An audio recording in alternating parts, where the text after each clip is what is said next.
Sou Alisson Bistene, na época, período da pandemia, estava como secretário de Estado de Saúde do governo do estado do Acre. Meu nome é Anderson Luiz, cheguei aqui no INTO no dia 16 de junho de 2020. Logo que surgiu era tudo muito novo, né? Nós já sabíamos a falta de ar, né? E chegou-se à conclusão que a primeira regra seria o isolamento. Meu nome é Paula Mariano, eu sou médica, sou acriana, né? Já faço parte do quadro do Estado há 19 anos e durante a pandemia eu estava como secretária adjunta de saúde do Estado. Meu nome é Fábio de Souza. Eu trabalhei na pandemia como coordenador de enfermagem, depois eu virei gerente de assistência e trabalhava tanto na assistência aos pacientes quanto na frente da coordenação, para começar a contratação dos outros profissionais. A gente se baseava para uma possível pandemia aqui no estado, quando chegasse a gente já tivesse, né, essas estruturas já encaminhadas, para que, conduzida pela Secretaria de Saúde, todos se envolveram com um único propósito, que era salvar vidas. Foi um momento que a gente estava até a gente sempre conversa, né, entre os amigos quando a gente para relembrar, porque parece que é uma coisa que não aconteceu, parece que foi um filme de terror. Então, assim, todo mundo dando as mãos naquele momento que ninguém sabia o que era, né, o que viria a acontecer. Era um desafio que a cada dia a gente ia aprendendo. A cada dia a gente ia estruturando, a cada dia a gente ia aprendendo, sabendo que são os 22 municípios, né, municípios que a gente só tinha acesso a barco ou avião. Então, o que fazer? Não tinha condições de levar para o pronto-socorro, ou você vai lá com a perna quebrada e sai com Covid, porque não podia, né? O que o Estado fez, né, primeiro de uma expertise, foi o quê? Preparar o INTO para receber os pacientes do Covid. E a gente começou a selecionar currículos e treinar a equipe. Cada equipe que entrou no combate, entrou sem saber o que era o Covid. Alinhamos uma equipe de excelência aqui no INTO. Confirmado da Covid-19 aqui no estado do Acre, né? 3 primeiros casos que testaram positivo e a partir daí todo esse planejamento prévio que a gente tinha feito, né, começou a acontecer.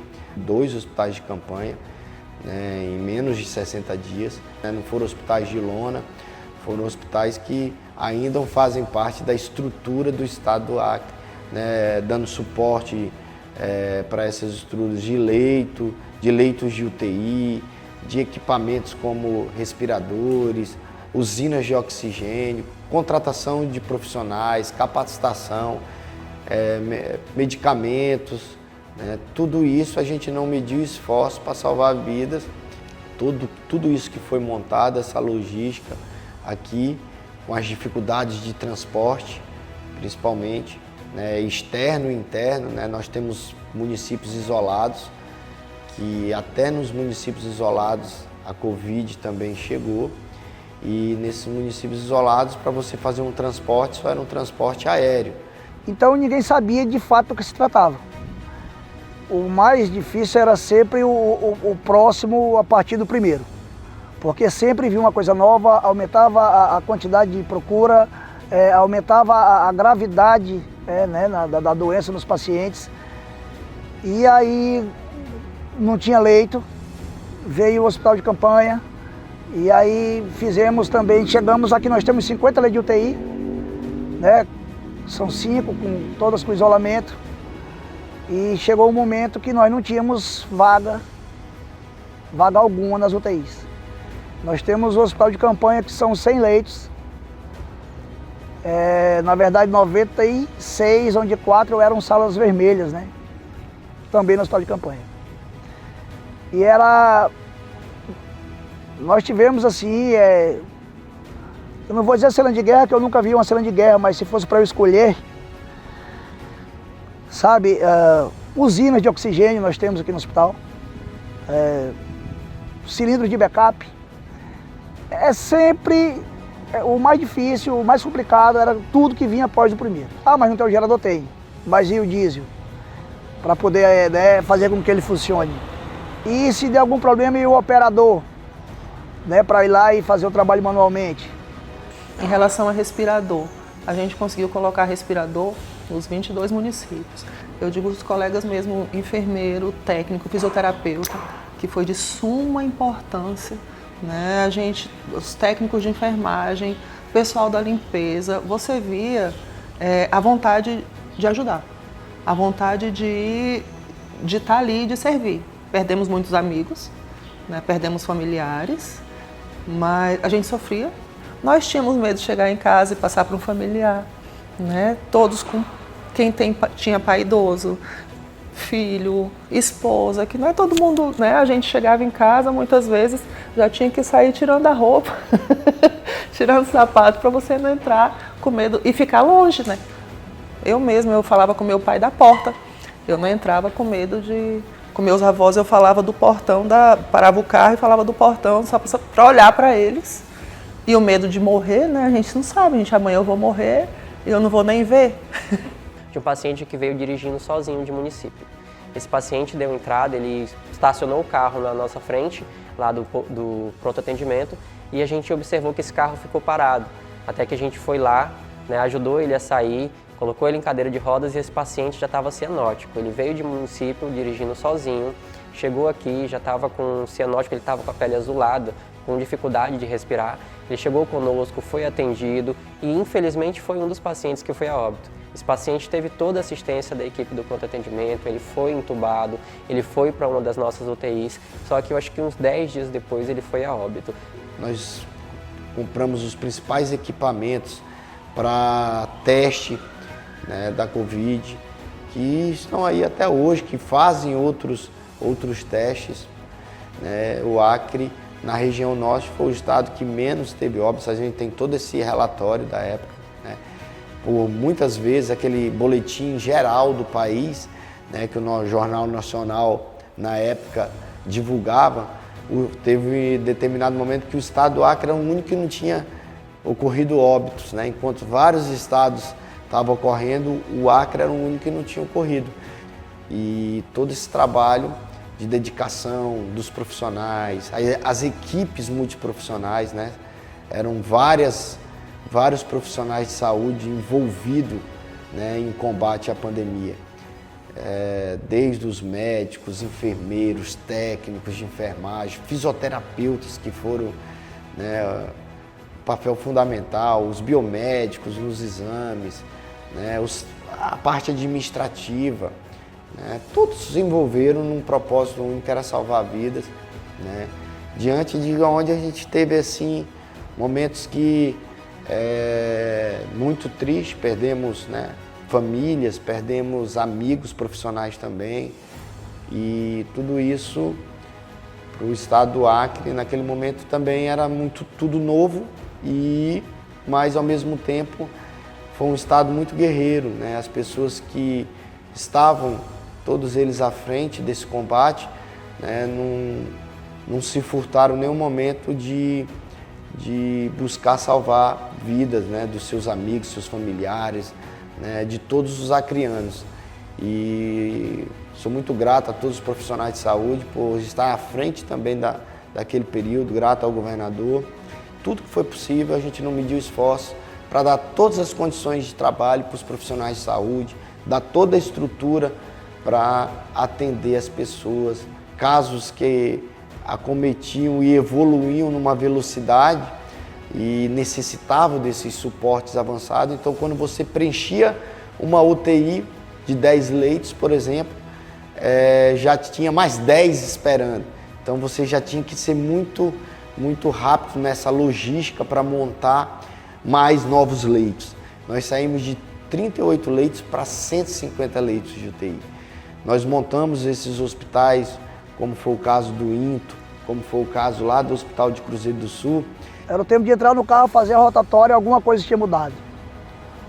Não à toa que nós ficamos entre os melhores, né, hospitais do Brasil. Eu falei anteriormente, no primeiro momento era cada um por si, Deus por todos. Mas aí conforme, né, os dias iam passando, as compras iam sendo feitas e aí vinham aviões, vinham por estrada.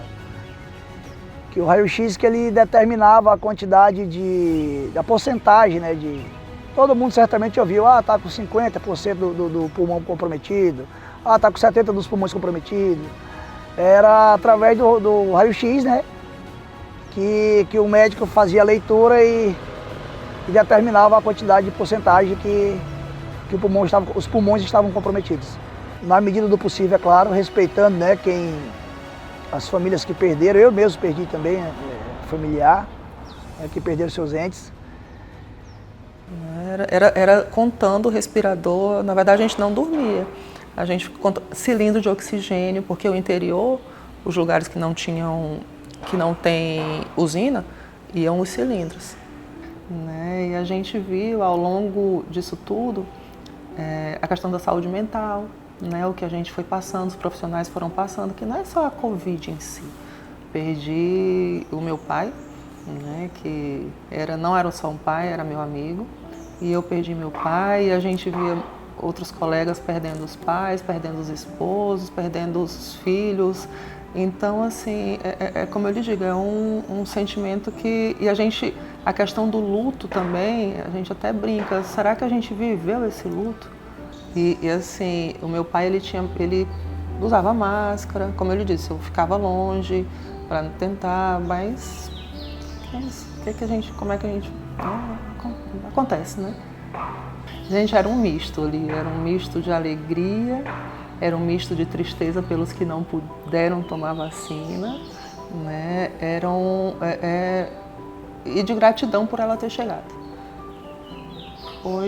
Foram momentos assim, a gente nem acreditava que tinha chegado esse momento tão esperado, né? Tinha muito profissional que às vezes pensava, será que eu vou para casa?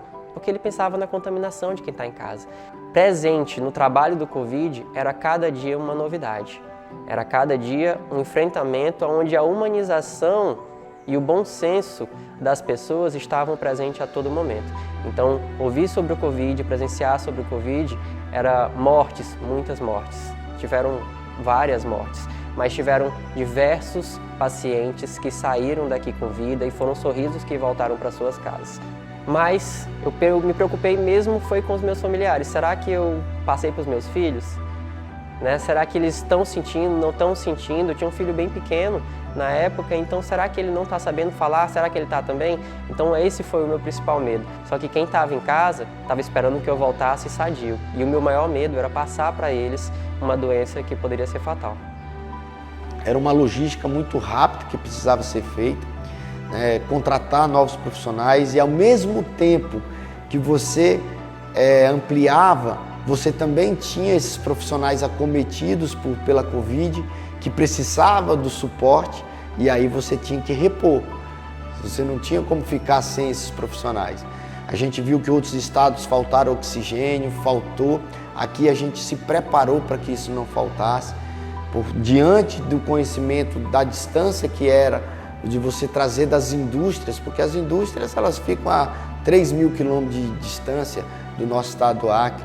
Naquele momento, para você muitas vezes fazer esse transporte terrestre, demora 5 dias e não dava para esperar 5 dias. Então você precisava de horas ali para fazer transporte de paciente, transporte de insumo. Então precisava de aeronave, nós contratamos aeronaves, né? Nós ampliamos aeronaves para fazer o aeromédico, né? Nós contratamos helicóptero para dar esse suporte interno, principalmente nos municípios isolados que não tem estrutura nenhuma. Então o mundo todo estava correndo atrás desses insumos. E o Acre, né? Diante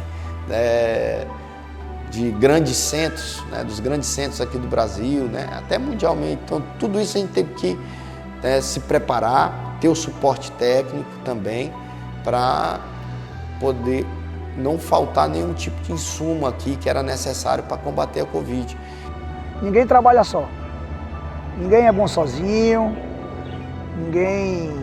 ninguém consegue nada sozinho. Todo mundo, pelo menos na Covid, nesse período, eu posso falar que de lá para cá já são 4 anos e quase 4 meses, que todo mundo, seja do cargo menos importante ao mais importante, que todo mundo em equipe a gente consegue um resultado satisfatório. Porque então são diversos profissionais fazendo os mais diversos tipos de exames, né, seja de imagem, seja físico, seja laboratorial, para o médico poder fazer o tratamento. São pessoas que não mediram esforço, viram outras pessoas morrer, parentes, irmãos, né? Eu tive a perda da minha mãe por Covid, por exemplo, na segunda onda, né? Mas a gente não parava, a gente tinha que continuar dentro dos hospitais, a gente tinha que continuar montando as equipes, dando força às equipes, dando estrutura para as equipes, continuar na linha de frente para salvar a vida. O objetivo principal era salvar a vida. Cada vida salva era um dia ganho, era uma vitória para todos nós. Cada morte também era uma tristeza, uma derrota que a gente sentia. Um pedaço da gente ir embora também, mas a gente não podia parar. A gente tinha que continuar, porque o objetivo final era quanto mais vidas salvar. Era isso que a gente estava proposto a fazer em todos os dias ali do que a gente estava à frente da Secretaria de Estado de Saúde. É um filme que passa, né, na memória da gente, mas experiências ficam, né, para que a gente se torne mais forte, mais capaz, mais determinado para... O mundo teve medo. Eu não sou super-herói, eu não visto capa. Então, no primeiro momento, eu até cheguei a brincar, né, que quem trouxe o Covid pro Acre foi uma turminha aí. Se é verdade ou não é, também não sei. E a gente ficava brincando, né, diz, rapaz, olha, inventaram o negócio do Covid, o pessoal do lado de lá já trouxe, aí ficava aquela brincadeira. Ah, é uma tosse, cospe aqui. Então era amigo, conhecido, familiar. Você se ausentava por alguns minutos, uma horinha. Quando voltava, aquela pessoa já tinha ido. A roupa, né, que era usada na UTI, você entrava com aquela roupa, com aquela máscara, você saía com o rosto marcado, você não tirava aquela máscara para nada, para você beber água era complicado, para você ir ao banheiro era complicado. Então os colegas que estavam ali 24 horas, heróis sem faces, é até interessante a gente falar, porque muitos não se conheciam.